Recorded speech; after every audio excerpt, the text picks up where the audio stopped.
And welcome to our Allyship Me panel. My name is Brady O'Brien, and I go by he, him, his pronouns, and I'm incredibly excited to introduce the panel that we have for today. I am an employee of Microsoft, and I'm joined by Alex Drop, who's an employee of Bank of America, Scott Milas, who's an employee of Bank of America, Ethan Fernando, who's an employee of Microsoft, and Sarah Fernando, who is an employee of Santa Clara County. These individuals, the things they stand for, the stories they tell are truly awe-inspiring, and I can't wait for you all to hear from them. But before I kick it over to them to introduce themselves and begin today's conversation, I want to tell you a little bit more about myself and how this panel came to fruition. Last year, I attended my first Out and Equal Summit.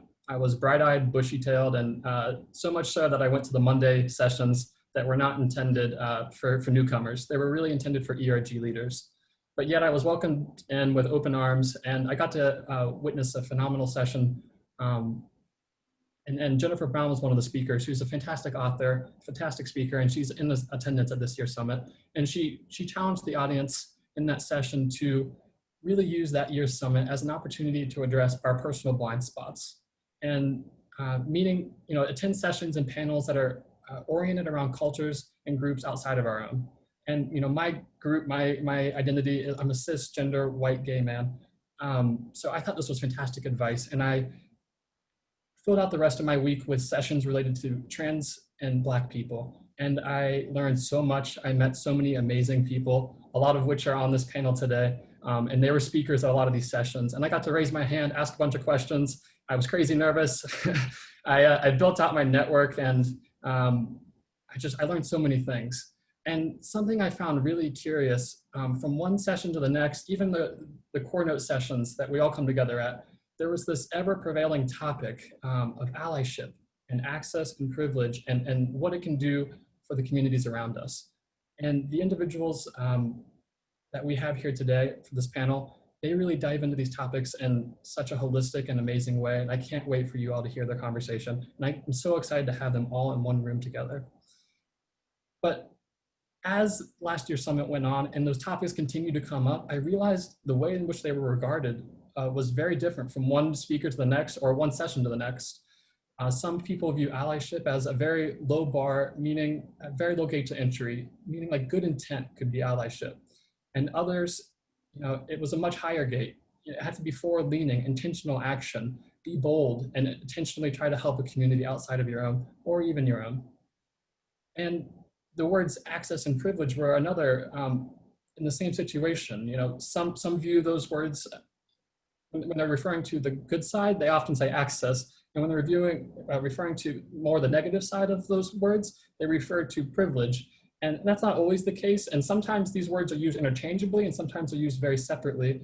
And I thought, how great would it be to get these panelists and Sarah, who is no stranger to Out and Equal and summits, all in one room together to really dive into this topic and have a longer dialogue and really, bubble up some of these nuances and just to hear from an incredibly intersectional group dive into this topic. I'm hoping that it can help others be a better ally to their community and the communities around them.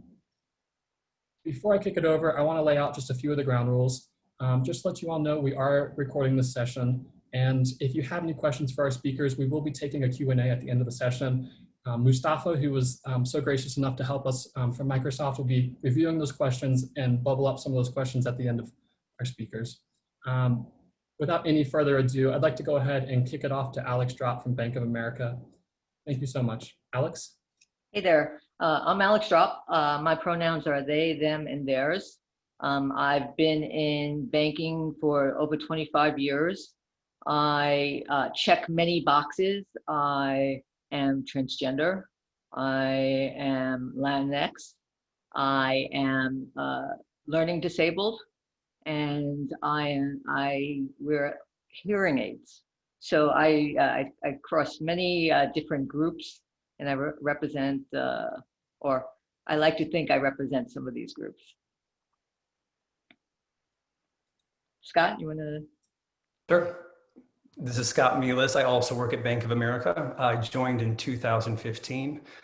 I'll tell you later my story, but it's amazing. A financial institution is the first time that I've ever felt welcome anywhere. not in my family, not in a church, not in this nation, but a financial institution was the first place that created a sense of belonging.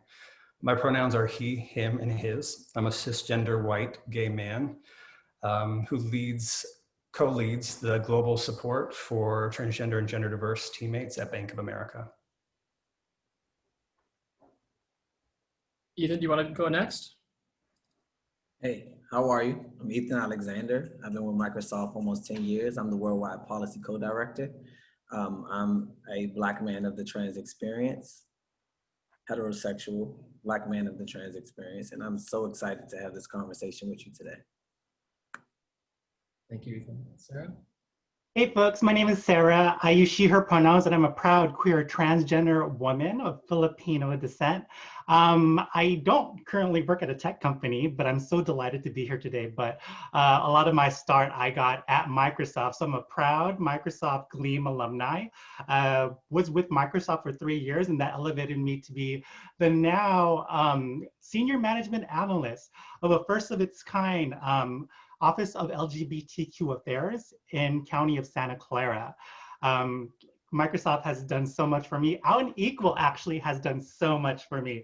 And I'm so delighted to be able to share a little bit about my story and a little bit of my thoughts around allyship. And I love the title, Allyship, Me. So we're gonna share some cool things about allyship and our thoughts around allyship. So super excited to be here today, and thanks for choosing to come to this, this event. Thank you so much, Sarah. So I'd like to kick off today's session with what I'm going to refer to as a little bit of a softer ball question, just to get us rolling. And I'm going to open it up to anyone who'd like to answer. What does allyship mean to you? Anyone? Anyone want to jump on that first? You go for it, Alex. You first. Okay, so allyship to me, an ally, a true ally is someone, it's more than a button, it's more than a phrase, it's or a sticker. It's someone who stands up with me, stands up for me, and someone who would fight for me and chooses to understand the differences in this world and that we're all humans. Yeah, I agree. Alex, the sooner we understand that everybody is just a human being, like we come in a lot of different skin colors. We have a lot of different nations, religions. We divide ourselves in so many ways by our orientations or our gender identities or expressions.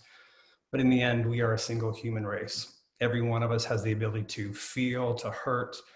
And throughout human history, we've never gotten it right. We just continue to find other human beings to make ourselves feel better. And we all know that pain and what it feels like. And so allyship for me is not only somebody who will stand with me, but to me, it's something that I have to do for everyone. There's just such a hopelessness, I believe, right now in this nation, and I think in the world with everything going on, all this hatred and all this anger. And, you know, it's sad to see that Black people have to beg that their lives matter. In a nation that claims to be driven by Jesus Christ, everyone should be out there loving them, showing them kindness and compassion.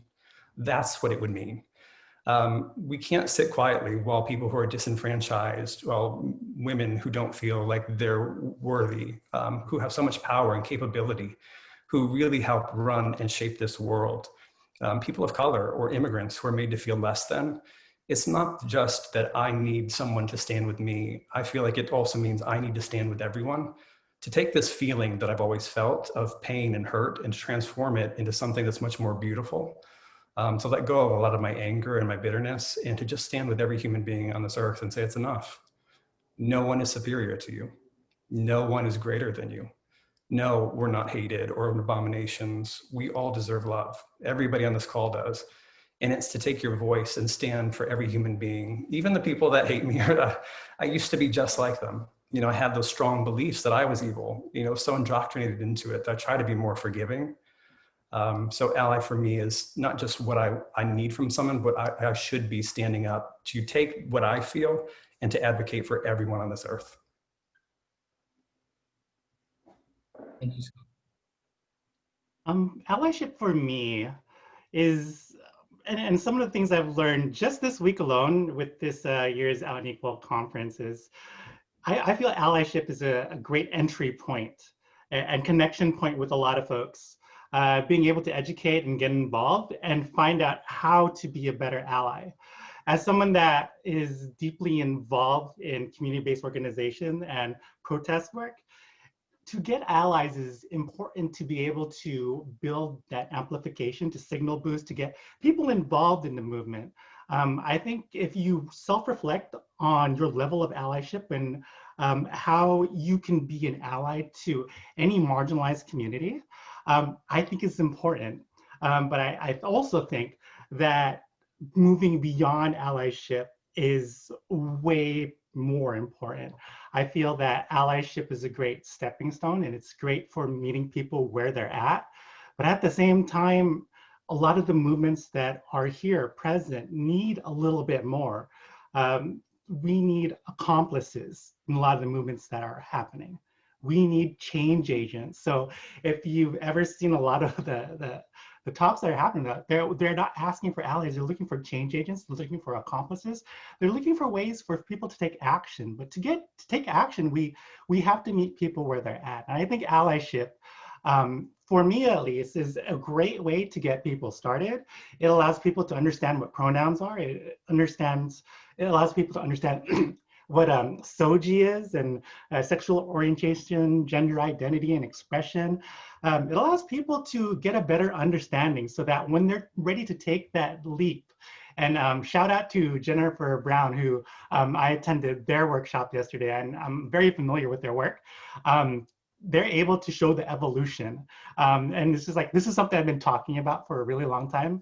But if you want to really see it really succinctly, like, laid out in a kind of like a framed kind of like format, then Jennifer Brown, definitely check them out.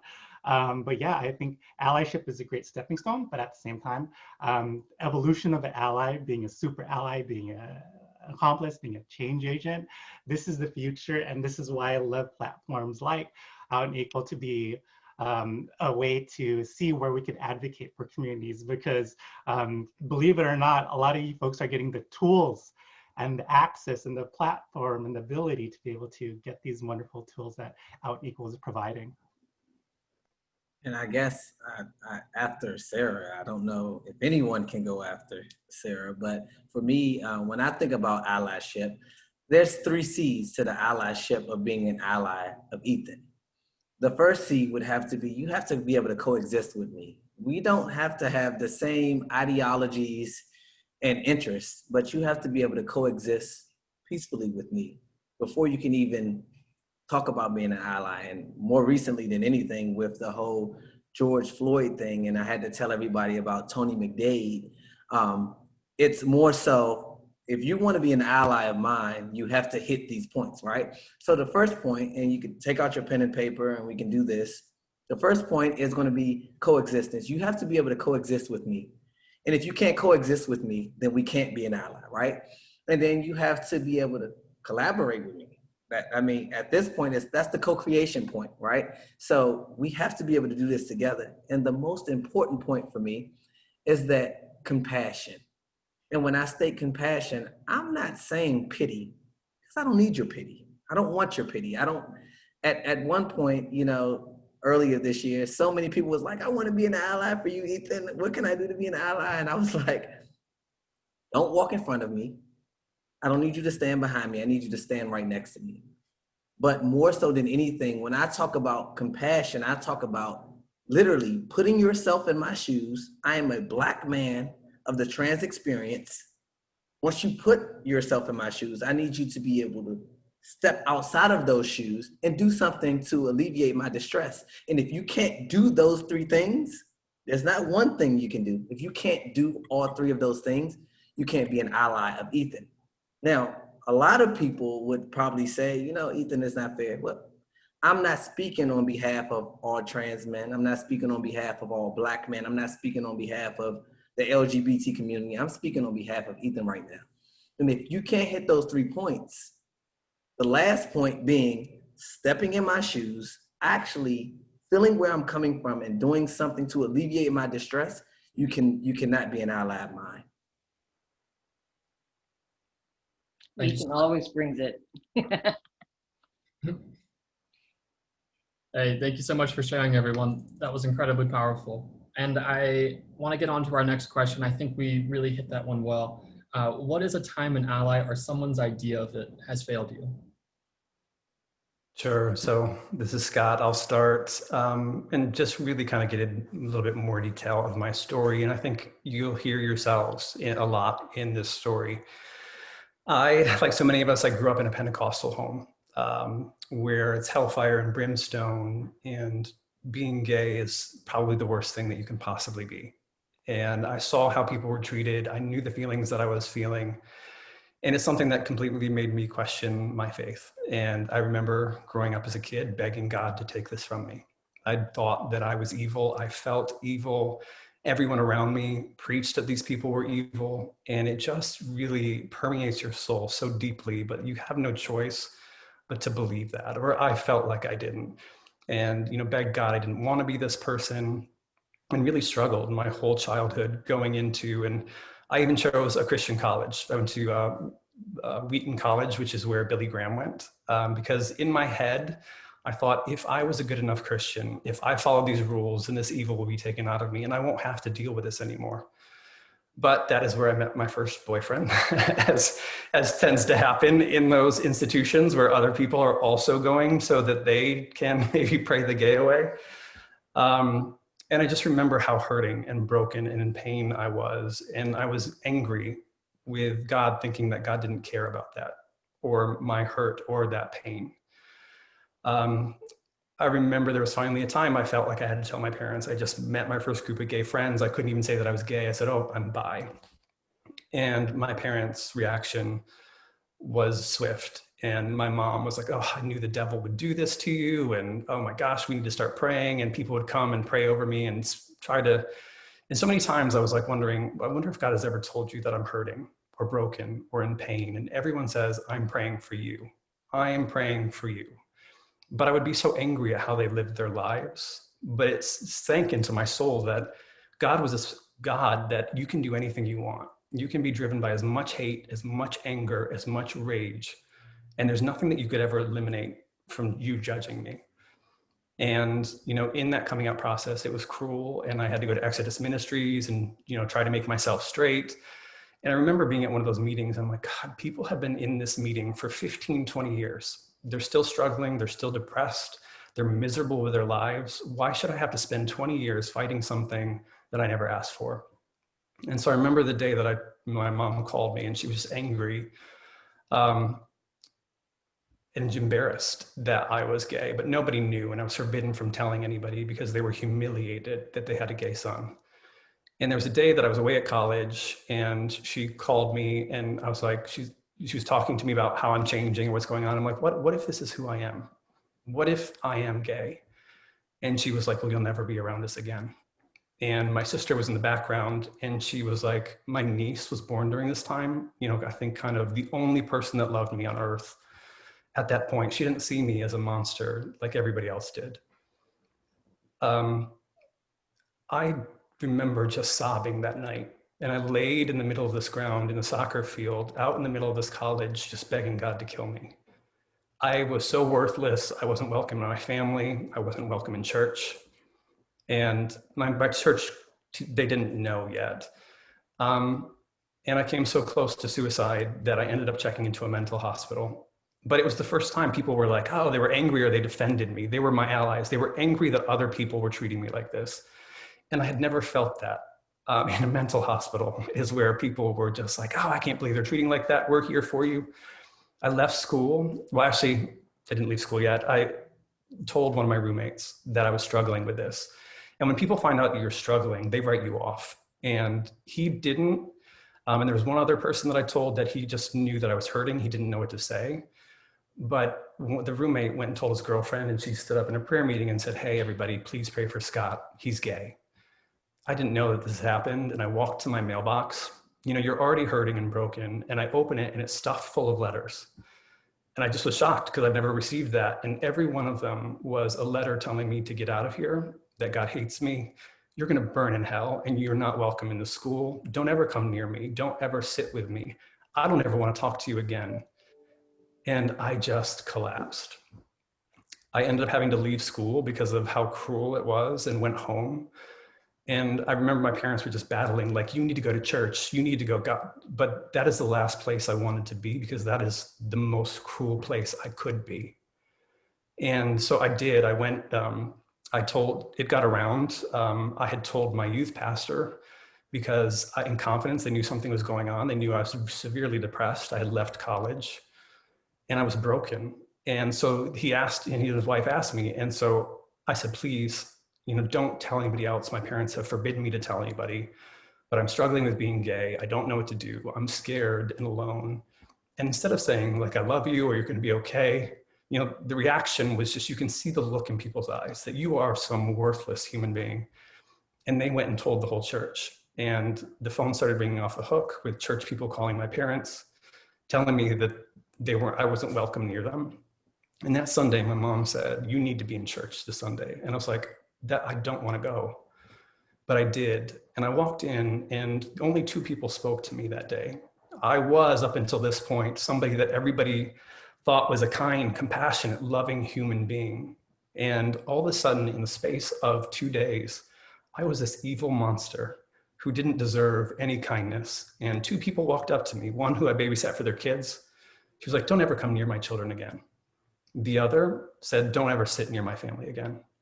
And I walked out of that church sobbing, and my mom ran after me, and I said, I will never walk into a church ever again.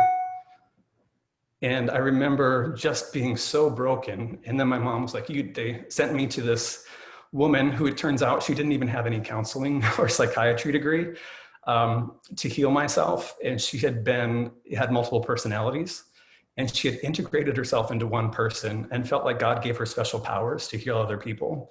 It was crazy. She had a room in her garage where I had to stay. I had to get up in the morning, read the Bible. I had to talk about how I became gay and how I need to take this away from me. And you're just being beaten down at every corner. Everyone is telling you that you don't deserve love, and the pain, and you're that hurting. And I demanded that my parents bring me back home. And when I got home, my mom was like, you don't love us. You don't even care about us. And so I packed up 2 bags, and with $1,000, a 19-year-old kid who knew nothing about this world, very naive, picked up and moved to Chicago, not knowing anybody. And all you found there is more pain. And I think, as an ally, sometimes we're not good to each other as a community. We all know that we're hurting. We all know that we're in pain. And sometimes we don't reach out enough to each other to ask, how are you doing? I know this is a crazy time, and we need to be there for each other. And a lot of times we end up, I think, tearing each other down, I think, because we're all hurting and broken, and we look for ways to joke or to make ourselves feel superior, not intentionally, but we need to be better or kinder or more gentle with each other in our own community. And I'll never forget, like, you're hated by the world and everybody's screaming at you. Sorry. A lot of times you can tell it and feel like it happened to somebody else. And there's just times where it really hurts. And I was completely alone, and I was walking up and down the streets, walking up to strangers, just begging for someone to care.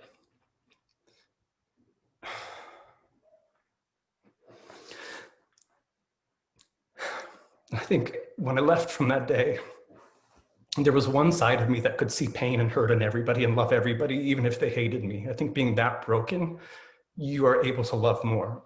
The other side hated everybody. I wanted to prove how far they were away from the message they claimed to live. I was angry with God, my family, and I turned to drugs and sex, and that was the only thing that I could find in those moments to make me feel passable or decent. And I'll never forget, out of the blue, one of the family members, who is considered, oddly enough, the greatest sinner probably in our family, my aunt, my dad's youngest sister, reached out and said, oh my gosh, you must be in so much pain. Your family is so judgmental. I love you. And she welcomed me with open arms, and I went to visit her. Sorry. I don't want people to ever feel pity. Like, I love that this story happened to me now. It has given me the heart and the kindness and the compassion to be who I want to be. But I'll never forget the difference that one voice, no one else in the world loved me or told me I was a decent human being. but this one woman did. And she educated her children on how to be kind and compassionate to gay people. And that blew me away.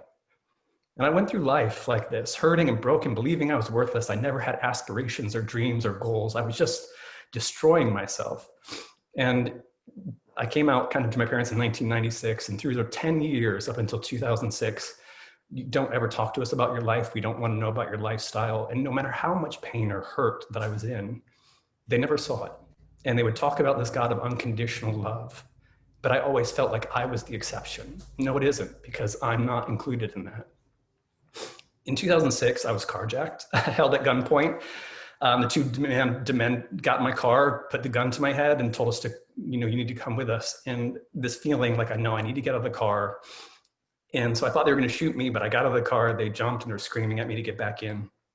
And I handed the guy my keys and I looked in his eyes and I said, please let me live. And I walked around him and I was just shaking, ready for that gunshot. He didn't, but I called my parents and I said, I was scared. I'd always wanted to go to them when I'm in pain, but you can't anymore. And then I told my dad, he's like, oh my gosh, are you all right? And the next day, my dad called me and said, that's it. If you had died last night, we never would have known you. And they came to Charlotte, where I live, and they had written letters about the first when I was born and how much they loved me. And it started a very imperfect healing process between us. My mom still, oh, I don't approve of your lifestyle. And sometimes well, as long as we're sharing, I don't approve of yours. I can't stand when people say that to me. And I'm like, but healing started. And I was a long way from it, but you just still live in this world where people are fighting so hard against you to remove their personal accountability for their actions. And I really started going through the human race, looking at all nations. How have we used the name of God throughout all of human history? All of our religions are based in kindness and love and humility and compassion, but we turn them back into anger and hatred and rage and judgment. And I just wanted this nation to be the first nation that's ever lived what we claim to live. We've never come close to it. Each and every generation, we claim it's things like slavery. We get it wrong, and then we claim our freedoms are being taken from us to own other human beings. Segregation, that you could kill and you could lynch and you could harm human beings. They're not just African Americans. You're not just African, you're Americans with no one of a white skin color superior to you. And that needs to be unequivocal in this nation. And we as a community need to scream that so loudly that people hear and listen, that we also pick up their battle cry. And we need to do that for transgender individuals. That whole pain, I always regretted everything that I went through. 2014, we were fighting for civil rights in Charlotte. We still don't have anti-discrimination laws. And I'm sitting there and the T was the hot button topic. And to apologize to everyone who's transgender, Alex, I've shared this, Trisha, Laura, Suzanne, my friend, who are transgender. I didn't know all of you and I didn't educate myself enough. I didn't care if the T got split off because I wanted my pain to end and my justice to be done. And sitting there listening to all these people screaming and the worthlessness that I had felt, in 2014, I tried to end my life. And it wasn't a cry for help. I rented a hotel room, swallowed 200 pills. Somehow, I got up and wandered around the hotel and took a bathroom. I went to the bathroom in their lobby, and that saved my life because I thought I was dead when I laid down. And I woke up in the hospital pissed. My life had no worth, no value, no meaning at all. And that was the first time all of these people were calling me, coming to the hospital to check on me. Here I was surrounded by people who were truly alone. And I had all these friends, people who cared, and I never saw it. And it changed me to start thinking about how could I perceive the world and kindness and love so wrong that I couldn't see that I was deserving or that people actually loved me. When I was in pain, I didn't share it because I didn't want to bother people, or they would be like, oh, you're on drugs? Of course, you're gay. I didn't want to reinforce the stereotypes they held. And then in 2015, after the suicide attempt, I walked into Bank of America, a financial institution where I thought I was going to have to hide, but I had never felt such belonging. And to think it's a financial institution that showed me, that respects me. I don't have to worry about the pronouns that I use. And the burden, like the small things that we don't realize how much weight our daily struggles carry us, when those things start to lift and you can finally see, wait, maybe I am a decent human being. And for the first time, I allowed myself to think, maybe I am somebody who's loved or deserves kindness. And I met this incredible man and I told him, I don't want to be in a relationship. And here's all of my flaws. And he told his friends, he's either crazy or he just really doesn't want to be in a relationship. But I didn't want to waste any more time with somebody loving me for what they thought I was, not that couldn't love me in all of my mess, in my craziness. I wanted someone to know the truth about who I was before they ever dared try to love me. I didn't want to lose anybody else.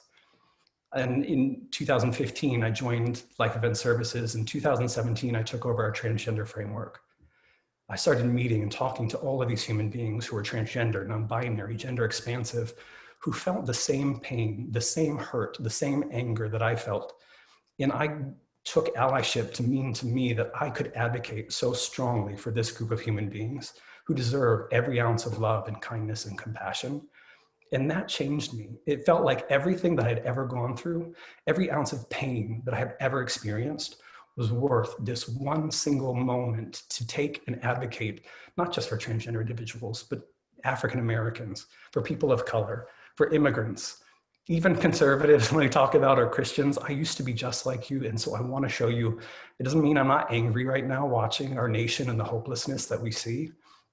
But I took things like, what have we always used? Hair color, skin color, eye color, what we have, what we look like, what our nationality is, what our religions are, how we've always divided ourselves in the human race. Not any of that matters.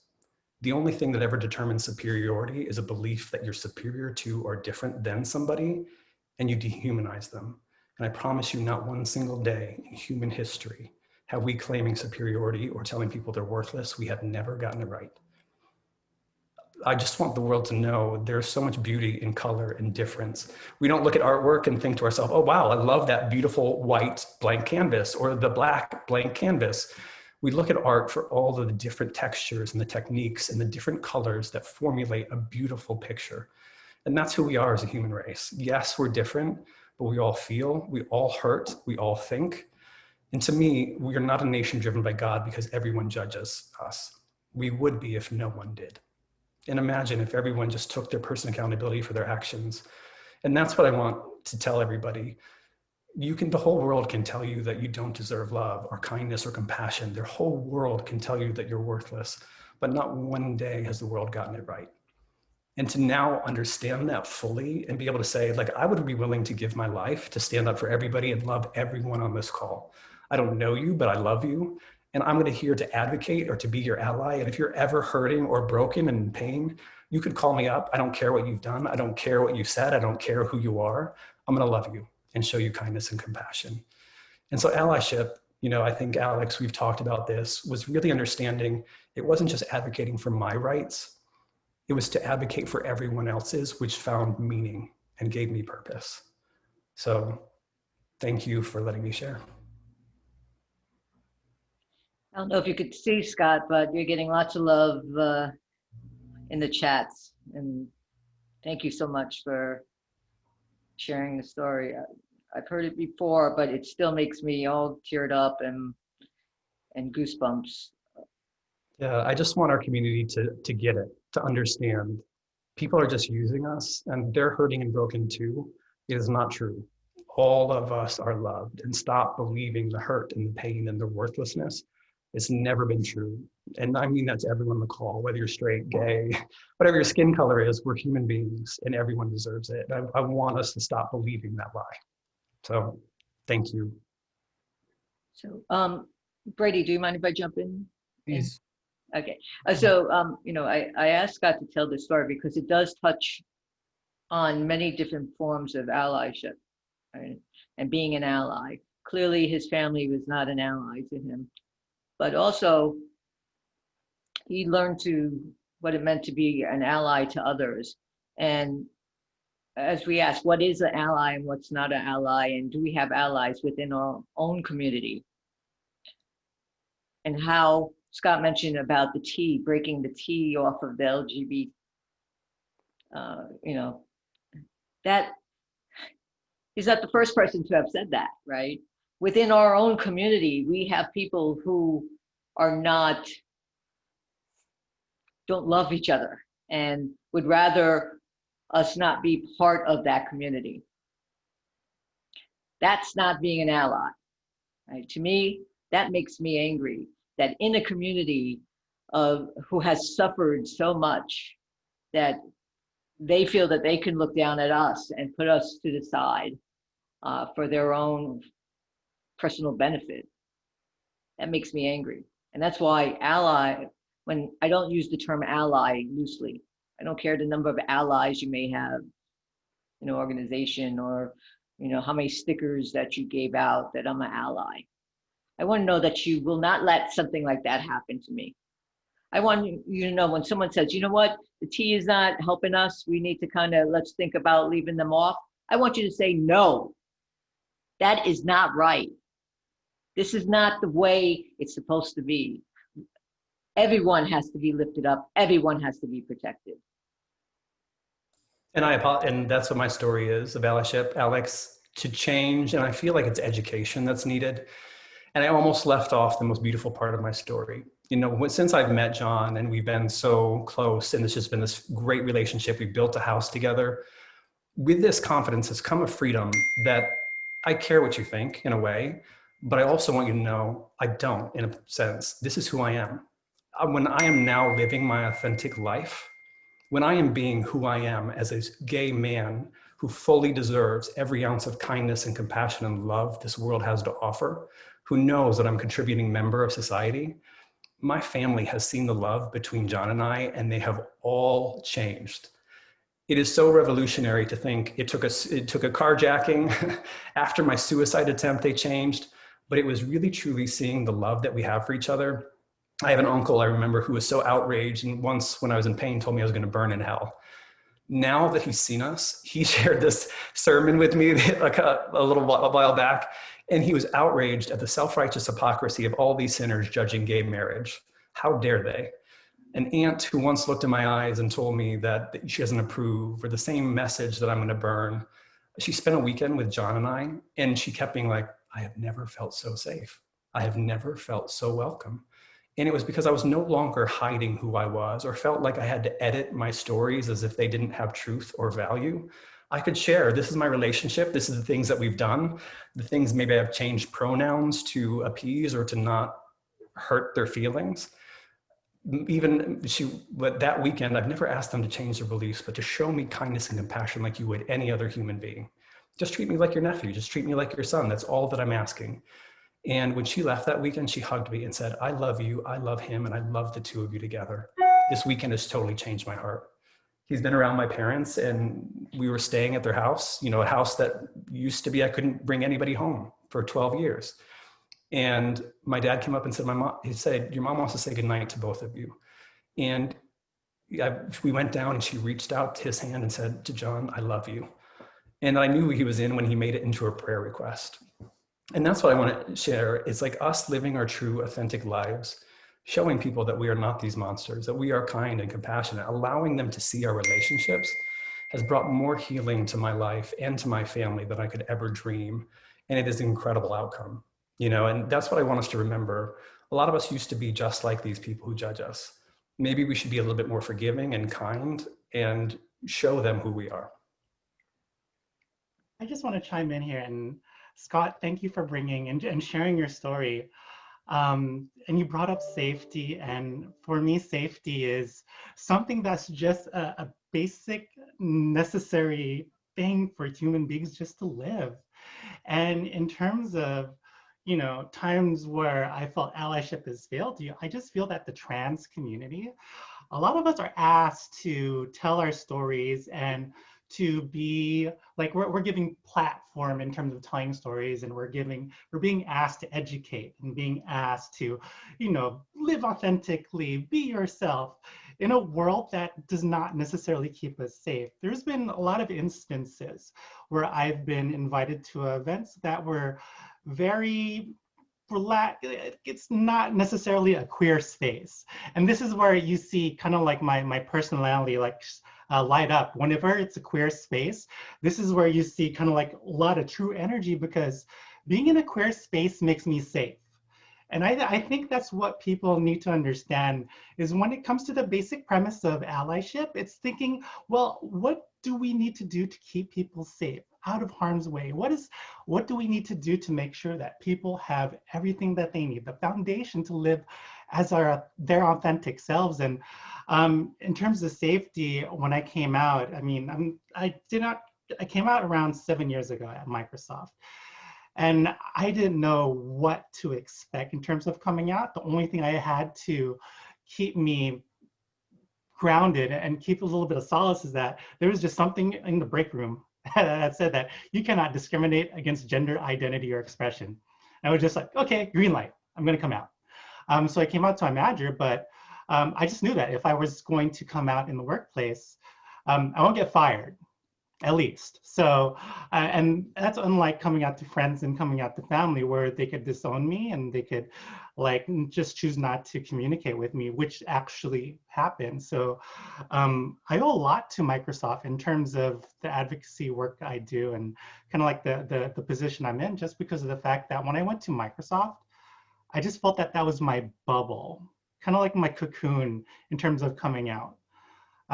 Being able to leverage the support of the management team and finding my voice within the employee resource group, and then eventually finding my voice in terms of advocacy and being exposed to a lot of tools in terms of storytelling, allyship, and helping build community and meeting wonderful folks like Ethan on the call, who I met like 3 years back. It's really amazing to see how you could find community in the workplace and how that could be your place in terms of finding safety and security. Whereas there's a lot of folks that don't get it and make, like, say you're invited to a lot of events. I know that there's a lot of people in my community that ask to do these events, but they don't get compensated in any way.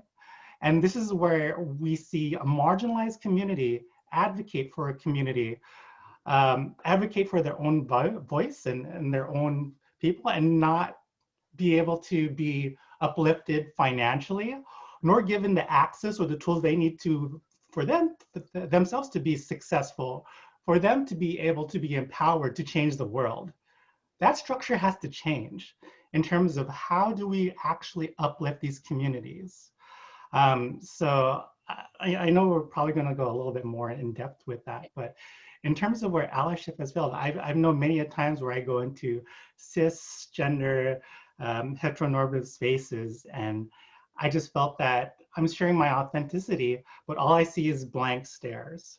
All I see is like this kind of like space where it's just like, I don't know if I feel safe. And when I'm in those spaces, I don't necessarily clam up. I just kind of like grudge through it, if that makes any sense. But this is where the bravery and the authenticity has to come out.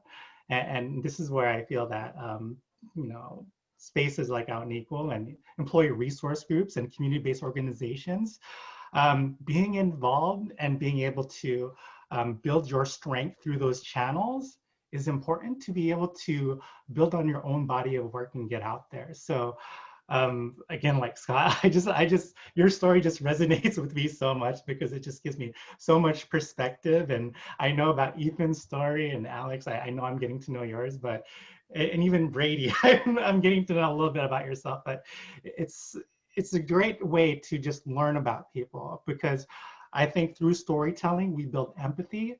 And through empathy, we can empower every marginalized community on this planet to be able to achieve more. Absolutely.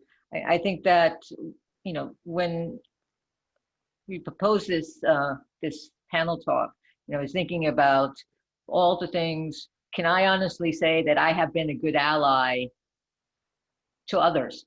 Have I been a good ally to others in my community or outside of my community? Have I done things to help others? Would I, if I saw you in, you know, a room and I can see that you feel like you're out of place, would I go and step over to you and talk to you? I know that I can say yes, because I've been in that position and I know how that position feels. And I think that as our community grows and we develop more privilege, we forget to help others lift up. And we talked about this yesterday in the Trans Man conference about lifting others up and being there for others. I know Ethan had said, had some great lines during that about throwing the rope over the wall to help others climb it, to come on up. And I don't think that our community has excelled at this yet, right? L's are helping L's and G's are helping G's. And we see a lot of that. But I think what we need to see is L's helping T's and you know, even T's going out and helping other groups outside of us. And so I think that's why I thought this panel can really create a discussion around this.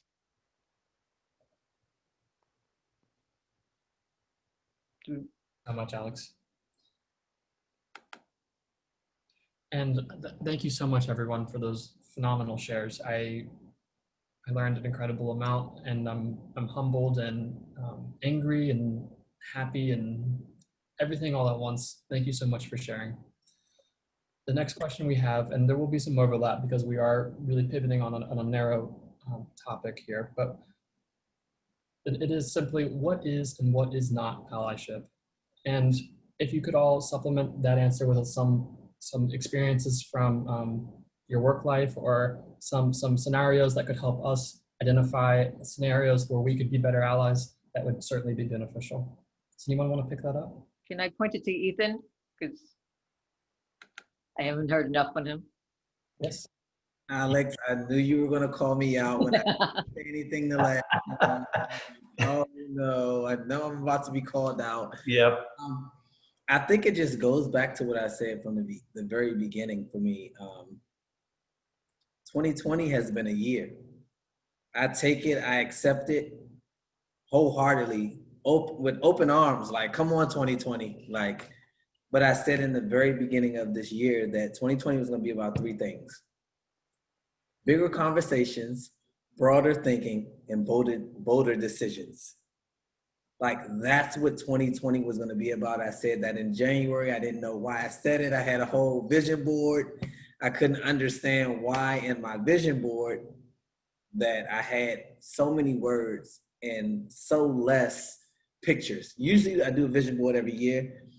And this year I was just like, what is it with my vision board this year? It was so many words. I was like, oh my goodness, like, where are my pictures? I had 4 pictures, right?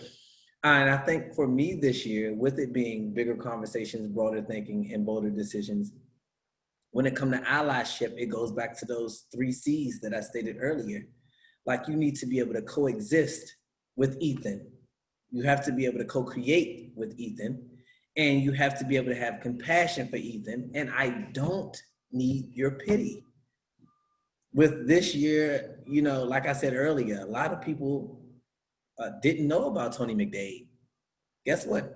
Ethan is Tony McDade. Like, in all reality, you know, I am Tony McDade. No one would ever know that I was trans unless I told you.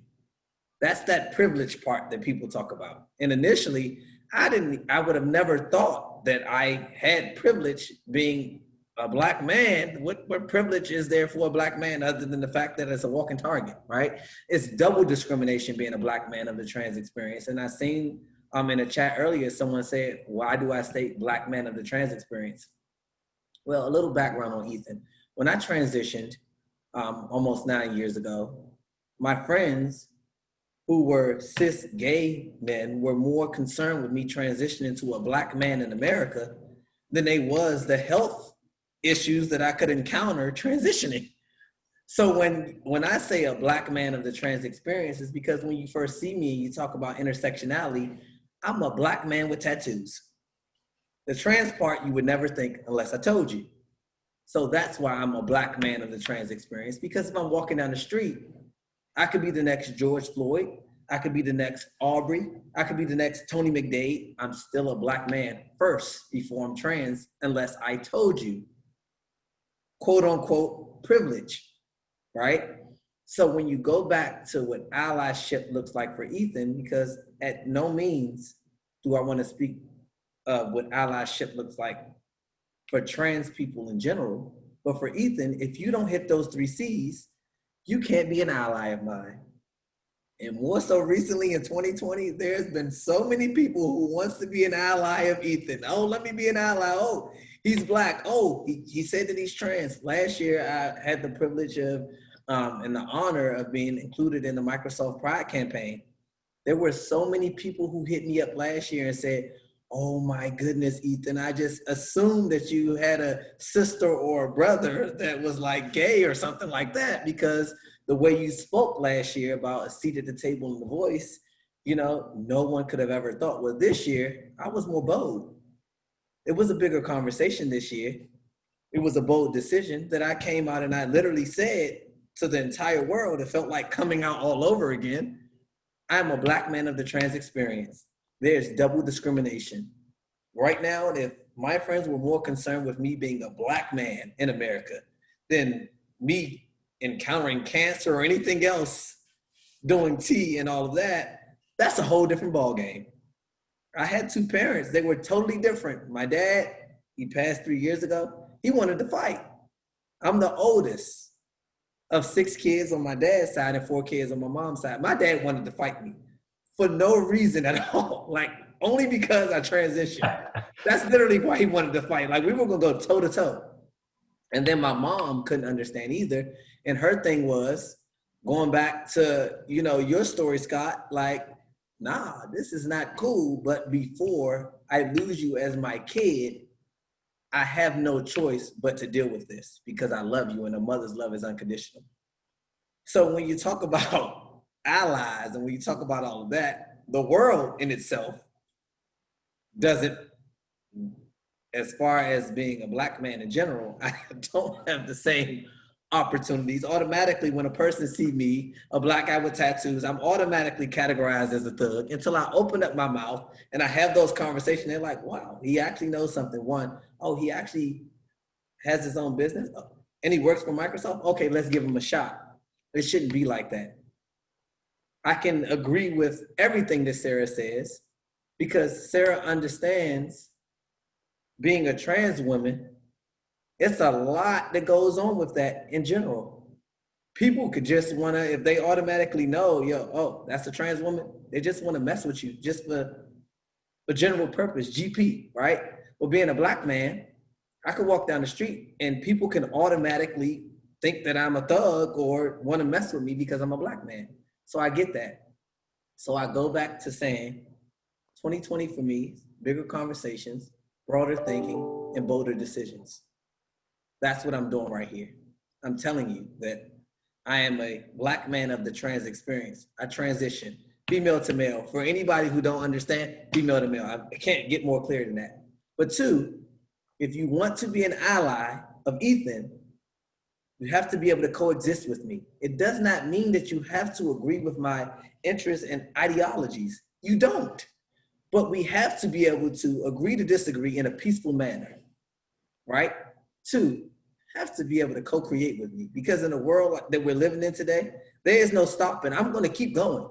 When my parents taught me, the one thing that they had in common was for me to do whatever I wanted to do. It didn't matter, right?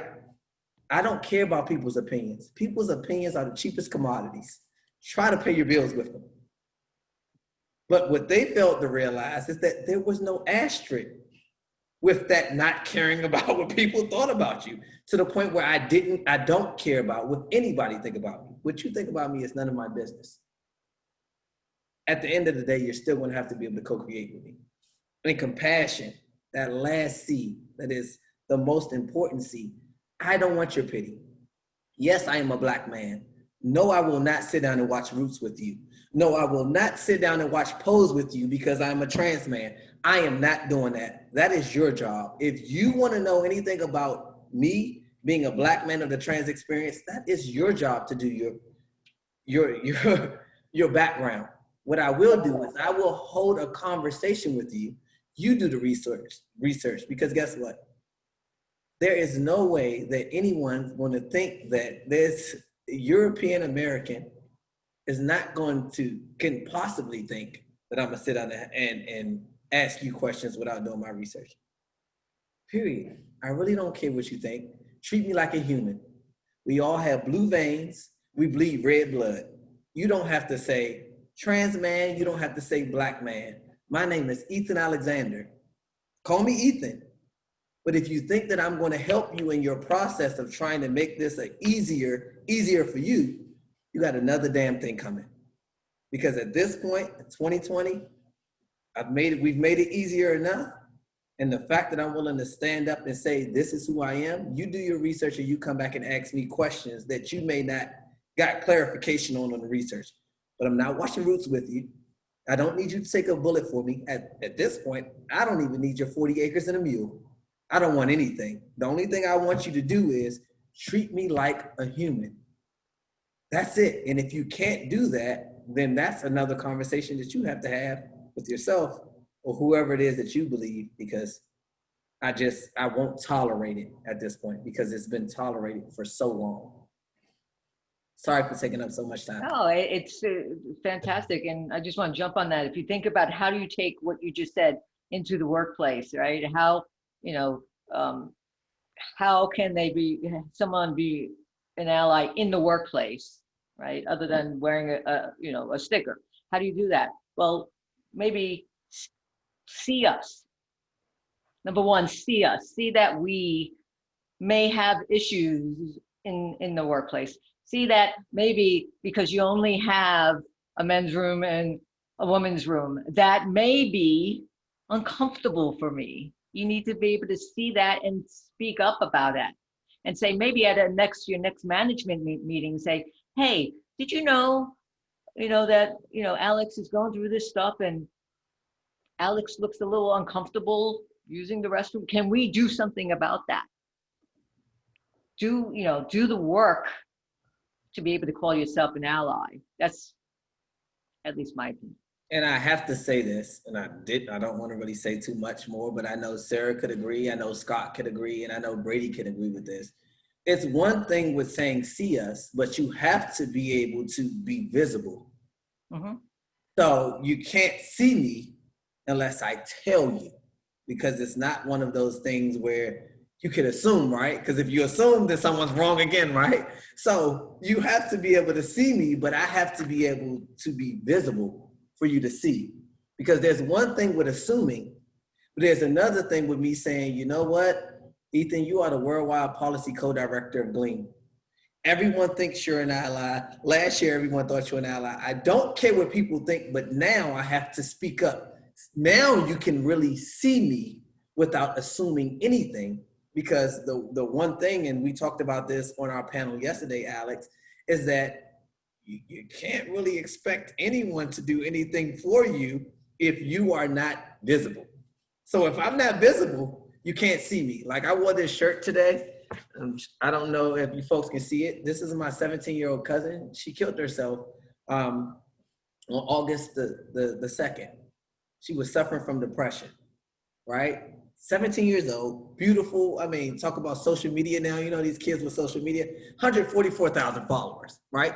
People thought they saw her, but they didn't. She was suffering from depression. Her father had passed, right? So with us, especially the trans community, because people would never know as far as the trans men anyway, like you have to be able to be visible.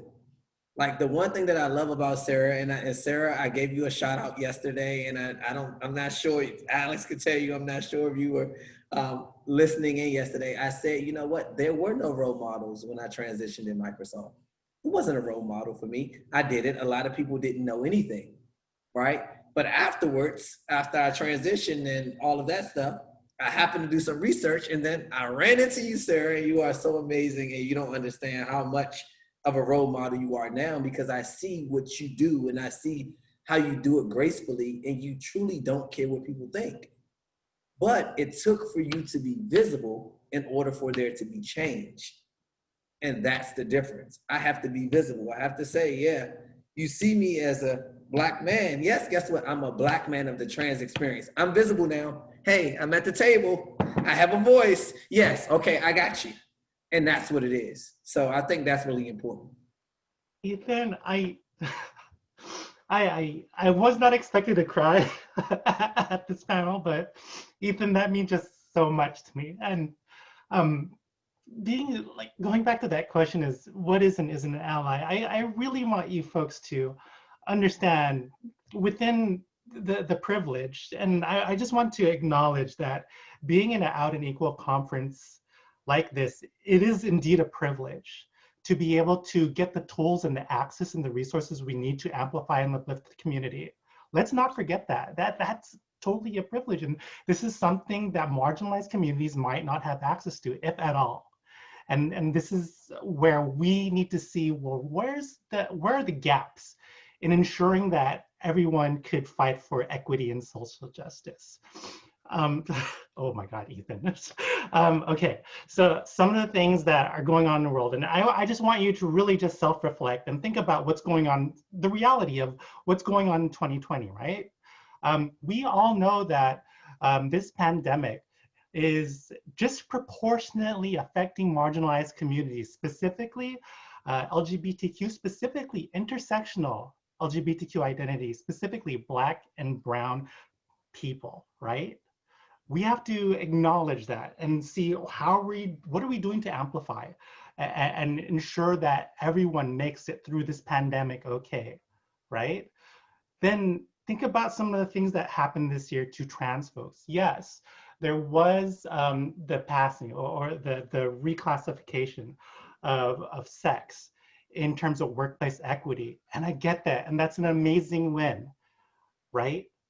But then again, you also have to think about the transgender rollback protections for healthcare that's happening, that's disproportionately affecting trans folks. You also have to understand, and this is something that went under the radar, the HUDs, so Housing and Urban Development, them allowing for discrimination against trans folks in single-sex shelters during a pandemic.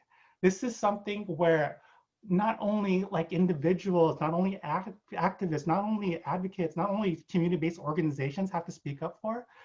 This is an opportunity for companies to be involved in amicus briefs, to be involved and get their legal teams involved and let them know that not only does our company stand for this, but we are going to fight to make sure that we change this, because this is affecting not only our employees, but the constituents, the customers, and everyone else we serve. This is affecting everyone. So thinking about intersectionality is very important in this time, because when people encounter me, and I think that when people encounter me, what they see, I don't feel that they see women. I feel that they see trans women, and that's the first encounter. And I could tell that by the misgendering that happens, right? And I could like there's passing privilege, which is another privilege that I have or have not. That's something that goes on within the trans community. There's also terminology like stealth, where trans folks don't necessarily want to come out because they don't want to face the discrimination, the harassment, or the things that go on within the community. They just want to exist. And I totally 100% agree that for us to push the needle and continually move forward when it comes to empathy, compassion, understanding for the trans community, and specifically for marginalized trans communities, that our stories really need to get out there. But the burden for the trans community to have to tell that story is such a high risk, and to the point where if the trans community is not going to get rewarded for doing that, other than get more marginalized, then that has to change. How people encounter trans folks differs from person to person, but if we continually educate ourselves and not put that burden on trans people to be able to educate, to be able to get involved, like the burden shouldn't be on marginalized communities to speak up for themselves. And this is what I love about the Black Lives Matter movement. Here in County of Santa Clara, here in San Jose, here in Silicon Valley, right here in the Valley, I find it so difficult to find folks of the Black trans experience to come to the rallies and events we organize. But if we do not make that effort to learn, understand, and educate ourselves on what it means to be trans, Black, to be marginalized, to be homeless, to live in an intersectional identity, then how can we amplify those voices? We can't put that burden and wait for, you know, a certain community group to speak up, to fight for equity and social justice. The burden is on us. And by us, I mean the LGBTQ community. I mean us as in people of privilege. I mean us as the community at large. What I love, like, again, like with RBG, one of the quotes that I pulled is, if you want to be a true professional, you will do something outside of yourself to repair the tears in your community. Something to make life a little better for people less fortunate than you.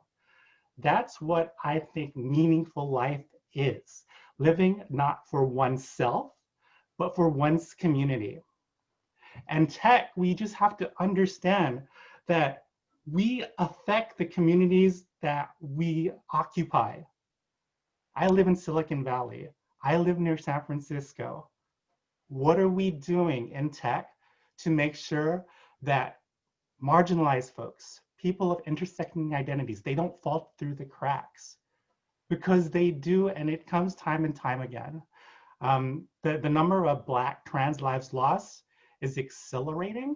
It's greater than it was last year. And this has to stop.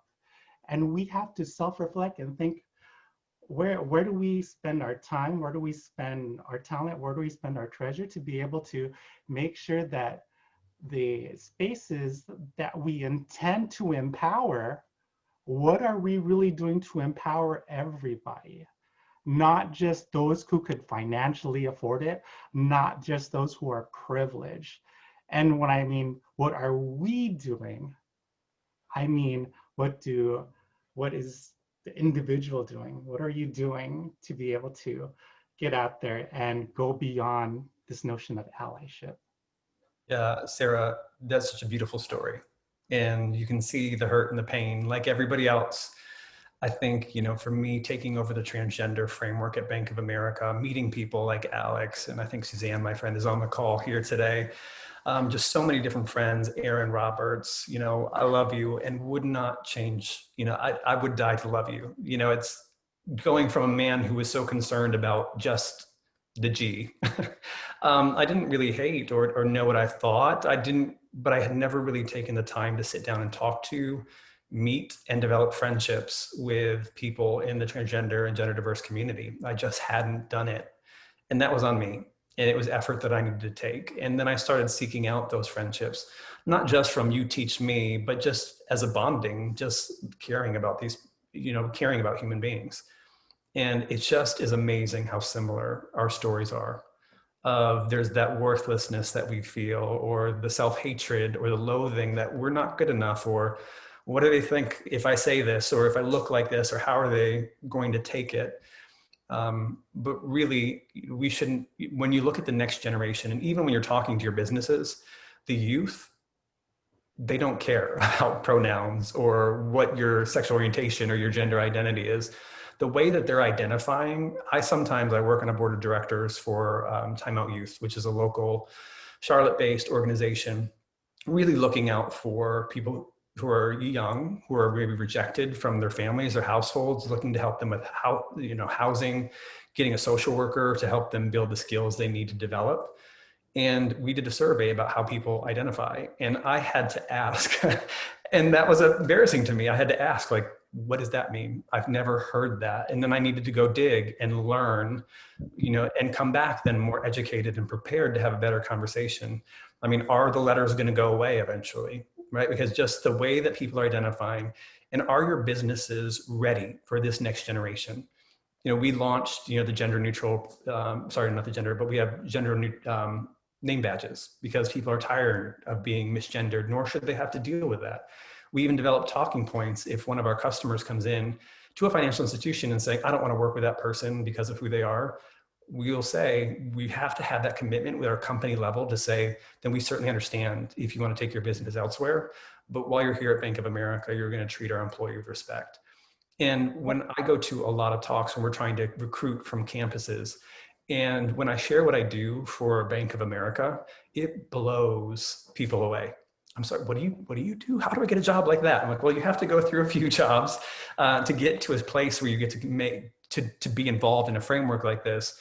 But they and having that privilege now, right, allows me to help others and to bring up those behind me.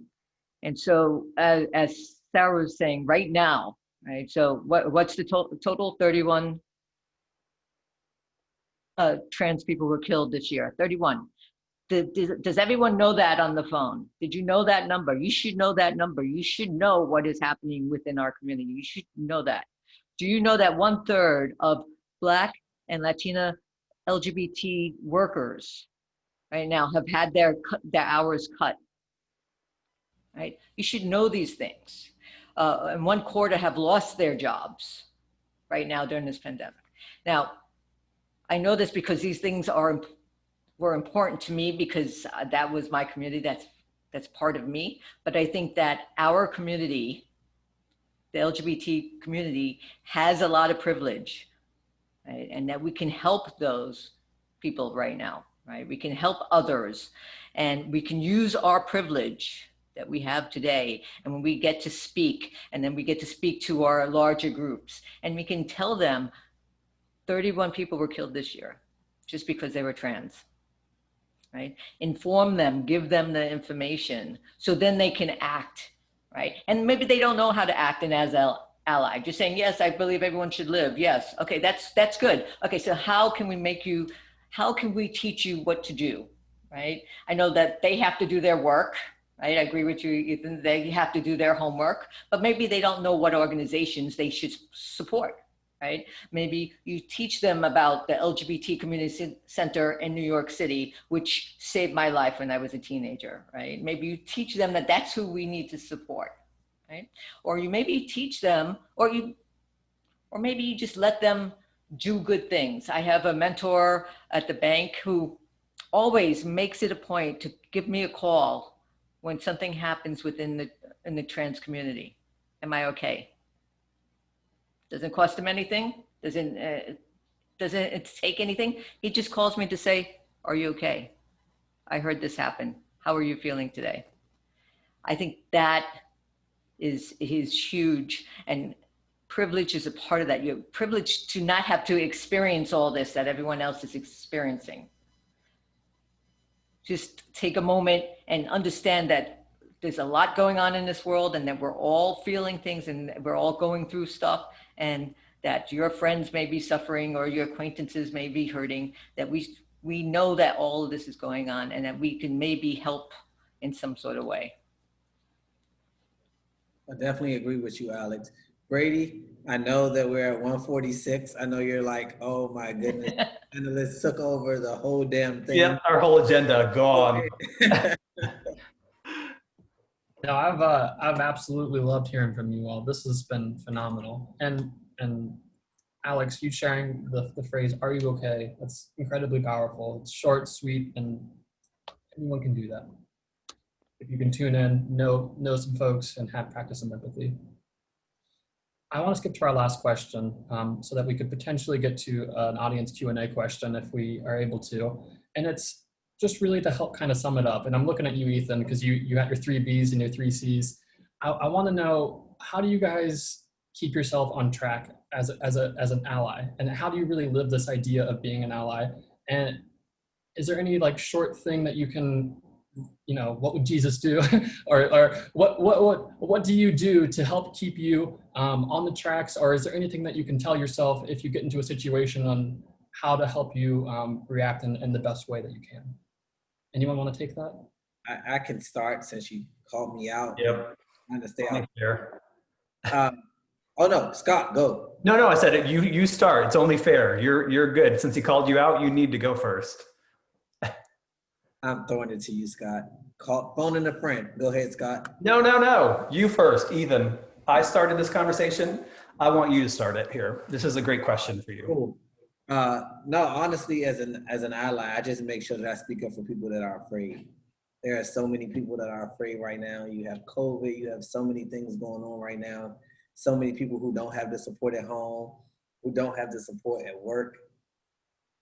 I just make sure that I speak up. My saying is have a great day on purpose. When I say have a great day on purpose, it's not to a specific race, it's not to a specific group, it's to everyone. And I mean that wholeheartedly. So the only thing that I do to be an awesome ally, which I probably have to do a better job because I think the first part of being an ally is having the conversation. You know, I have a 5-year-old son. I mean, having that conversation with him to see, hey, what's your favorite color? It's about having a conversation, but I think more than anything, it's about after you have the conversation, what you do. So I have a lot of people at work, a lot of people outside of work that they come to me, they feel comfortable. I make sure that I want to make people feel like, you know, it's no wrong or right. It's about what works and what doesn't work. And what may work for me may not work for you. So that's how I'm always being an ally. Yeah, I agree. And I think remembering that we all have a voice and we all have a powerful voice. And, you know, when we talk about privilege, and I know that's kind of where we had started off, we were going to go with this panel and with everything going on, it just didn't feel like the right time. But Brett, you asked a question about, you know, I'm a straight white man and don't want to speak out. Your voice is incredibly important. And I often think people look at you and assume an assumption, oh, you're just a straight white guy. You're in a box. You've never experienced, you don't care. You've never had to deal with anything, but there is their own pain inherent. It is very important that you join us. You have an incredibly powerful voice where you have the ability to influence where some of us may not have the capacity. And, you know, like I have a hidden, like I can go in, I mean, sometimes if I'm talking for a while, you're going to figure it out. But I often talk to people who are Black and, you know, I can hide mine. It comes with its own pain and its own shame. And I can walk into a conversation. You'll get to know me and think I'm a decent person before you have some preconceived notions. Whereas, you know, people who have different skin color and that's what people dehumanize them for, they never get that opportunity. And those filters are always up in any conversation that they have. We all have very powerful voices. We just need to use them. And I think a lot of times we get so energized here and we're pumped up because we're around all the people that just are excited and you get energetic and then we leave and that dissipates. So it's formulating these bonds and these relationships that we need to have here that should continue throughout the year. What is your company doing? What are you doing? Sharing best practices to drive total equality through corporations. And, you know, I guess there's that switch. Like I always put myself, oh, I'm the one being, you know, I'm the least and poor me and what can I do? But I have privilege. And, you know, sometimes the way it's used, it's a negative connotation. But I'm very lucky and blessed that I can walk into some conversations. And if I hear somebody of my skin color talking about, no, knock it off. You need to be the ones out there loving those people. They're hurting and broken and in pain. We've never made their lives matter here in this nation and they need to matter. And you get to influence people that some of us will not be able to influence and talk. And so every voice is important in joining out the conversation, in joining the conversation, sorry. So don't ever lose your voice either because you're a straight white man and you think that you don't have value to contribute to the conversation. My final thought, if you don't mind, this is very important for me to say. If you're my ally, you need to get out and vote. You need to go and get your grandmother to go out and vote. You need to go and get your neighbor to go and vote. If you want to be an ally to me today, in the future, you need to do whatever you have to do to get out to vote. And for me, in terms of allyship, allyship, again, is a great touch point in understanding your path to being a super ally. But I feel right now that this movement for equity and social justice, we need change agents now more than ever. There's the 3 T's. I don't know if you folks heard about the 3 T's, but time, talent, and treasure. These 3 things exist to be able to build on allyship. And when I was thinking about this concept of time, talent, and treasure, and shout out to Target for doing a time and talent workshop. If you haven't checked it out, make sure you do so. But time, talent, and treasure, I just feel that any ally could exist within one of those pieces, whether it's a little bit of time to be, able to educate yourself, a little bit of talent, being able to mentor someone maybe, or treasure, financially donating to organizations that actually need it. That's great to be an ally in one of those existing spaces, but imagine if you could be a change agent. Imagine if you could be existing within all three of those planes. That's what allyship, moving beyond allyship, means. Being a change agent is what this movement is and is where we want to get to. During this movement, in terms of LGBTQI equity, social justice, the BLM movement, I feel that everyone needs to get uncomfortable right now. And you're going to hear these terms that are going to get you uncomfortable, right? Abolish, dismantle, white fragility, right? Defund. These are designed to make you feel uncomfortable. And it's through your uncomfortability where you'll find a little bit of understanding and empathy. One thing I had to deal with this year is I really wanted to focus on intersectionality as a focus. And my own intersectionality, I have to understand that when my parents migrated to the United States, their means for survival was to assimilate. Their means for survival was being able to live the traditional American values. And guess what? Those American values are steeped in white supremacy.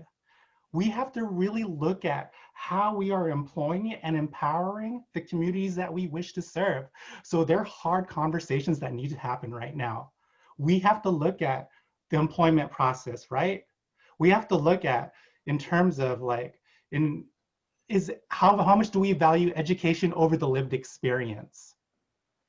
How much do we take into account the amount of LGBTQI folks that are actually justice involved because of the inequities and the injustices that has historically affected this community? What are we doing to get them into the interview room rather than dismissing them in what we want to do, right? We want to build diverse, equitable, inclusive workspaces. The answer is right here, but we have to be willing to dismantle some of the things that are actually influencing the decisions that we make. Time, talent, and treasure. Going beyond your 9 to 5 and seeing what time, what talent and treasure do I have beyond this space. And again, this is coming from a place of privilege. Being able to work within this space and attend a conference and then be able to clock out at 5 o'clock, that's just not going to help this movement. There are things going on today. There's a debate going on, the vice presidential debate that's going on. There's phone banking by HRC that's happening tonight. If you want to be involved, make sure to holler at your girl because I also work for HRC. But again, there's just so many things where you could lend out your time, your talent, and your treasure to influence the world. So see where your talents lie and see what you could do beyond your 9 to 5 while also influencing the institutions that you work in. In fact, positive change. Amen, Sarah. And for me, just a reminder, don't listen to the lies. No matter who you are, no one's superior to you. You are worthy, you deserve love. If you don't know that anybody loves you, you pick up the phone and you call me. I'm not blasting out my personal cell phone, I don't have that, but we're all here, we have our speakers, I'm on LinkedIn. If you need someone, call us, reach out to any of us, would love to, I'm sure, be there and listen to your story. Just a reminder, there is a link for surveys at the bottom of the page. So if you don't mind providing some feedback for us, that's always appreciated. And remember, I love you if no one else does. If you don't feel there are other people that love you, but I do. So thank you all. Brady, Ethan. I definitely want to close out with Ethan closing us out with his phrase, but. Brady, let Brady say some Yeah. stuff. No, this is Brady's show. This is Brady. No. Brady, what do you have for us, Brady? I just want to thank everyone. I want to thank all our speakers for being so candid, so honest.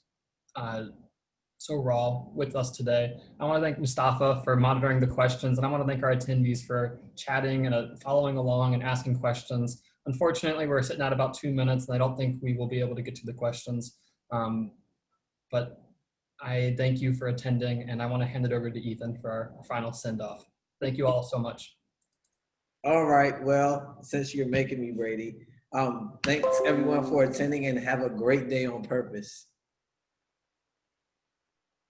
Take care, everyone. Take Go care. vote. Check in on each other.